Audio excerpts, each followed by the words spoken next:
Everyone, welcome to our persuasive writing task for today.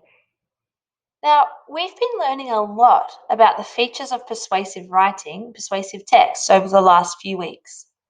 Today, we're going to have a look at a persuasive text that's already been written, and we're going to see if we can spot some of the features, if we can give the text a title because it's missing that, and then on the third slide, we're going to say whether we agree or disagree with the opinion of the person who wrote this text.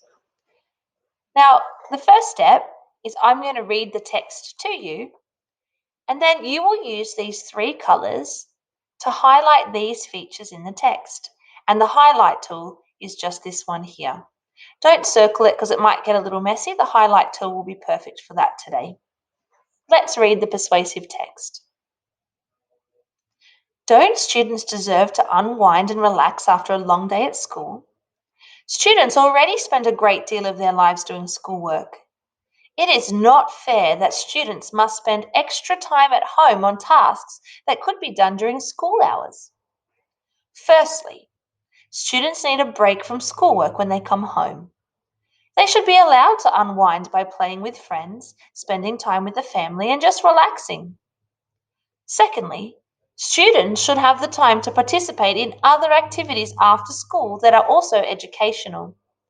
Playing sport, learning a musical instrument, or joining a community group are just a few ways that students could be learning new skills if they didn't have to do homework. Thirdly, all families are different. Some students might need to help out after school and may genuinely not have time to do their homework. In conclusion, schools should not be sending homework. There are much better ways that students could be using this time after school, such as relaxing, learning new skills, and helping their families. So that's the text.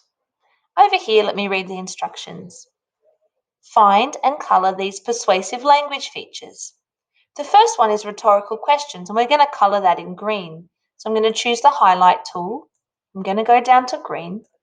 And I'm going to have a look through the text to see if I can find a rhetorical question.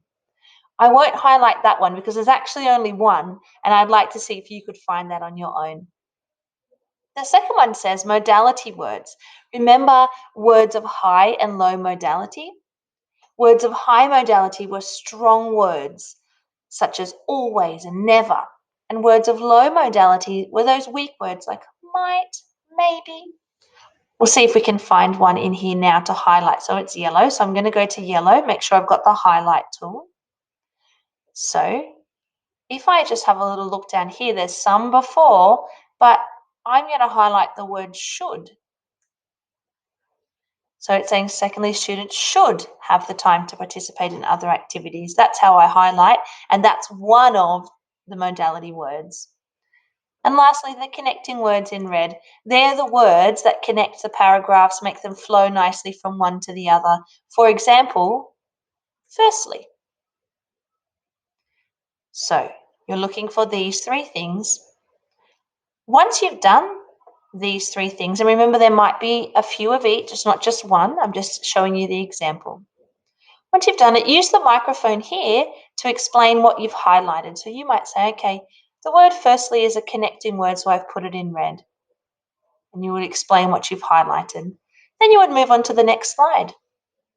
You would notice that the persuasive text had no title. And a title is really important so we can see what the text is about before we even start reading. So your second task is, what title would you give the text? You need to use the type tool in this box to type in a title for the text. And then on the third slide, do you agree or disagree with the persuasive text? You need to tap on the microphone tool and record your opinion and explain some reasons why you believe that. So if you agree, you need to tell me why, reasons why. And if you disagree, you need to tell me some reasons why. It's great when we get to see persuasive text already written because it helps us to understand what one looks like when it's put together well. Have a great time doing that, and we look forward to seeing them come in on Seesaw.